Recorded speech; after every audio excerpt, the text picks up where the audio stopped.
Used to having to speak after performances all the time. I'm Diane Rawlinson, and I am recently retired dance educator, and at a rare crossroads. Having danced since I was 4 years old and dancing every day of my life for pretty much all that time, and now things are very different. So I've been doing some free writes and some prose as just a hobby, and so I'm sharing a few with you today. Okay. Seated in a stark white room, the tray ceiling accentuates the dimensions, casting subtle shadows along crevices, corners darkened and fading. Variegated blinds at off-centered angles with halogen lights illuminating the corridor. A brightened aurora beneath the torch lamp. Shades of white against the worn oak floor, my red velvet chair creating a contrast to the silent, open space. The only splash of color in this empty room feels like a turning point, a metaphor for what could be. The blank canvas awaits. I can choose how I want to fill this space, the edges and walls, or the center longing for movement and sound. There are possibilities yet to unfold, new horizons ahead, and familiar paths to build upon. So what will retirement look like for me?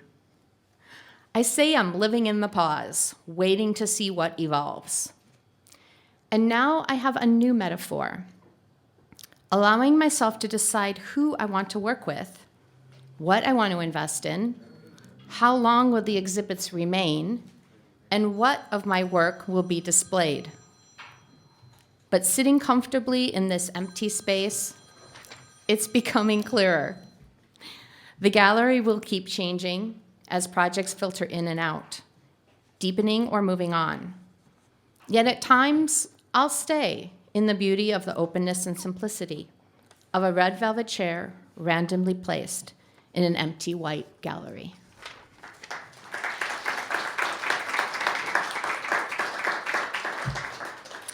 And so I've also been playing with some memories. And knowing this age group, I think you will recognize this one. Okay.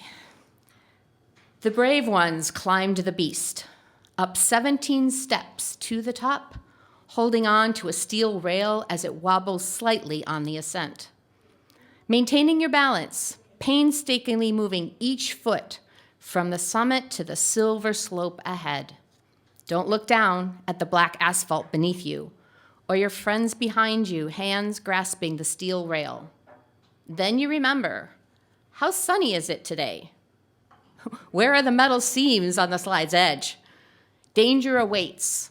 Flesh sizzles on metal, palms slashed on sharp edges as you control the descent. No going back. You measure the speed you're willing to travel. Feet hit the ground as you tumble forward. If you're lucky, you remain unscathed, conquering that big metal slide in the distant schoolyard playground, long since dismantled. For me, I wasn't drawn to the feeling of falling. Never really felt the need to climb the metal beast and return triumphant.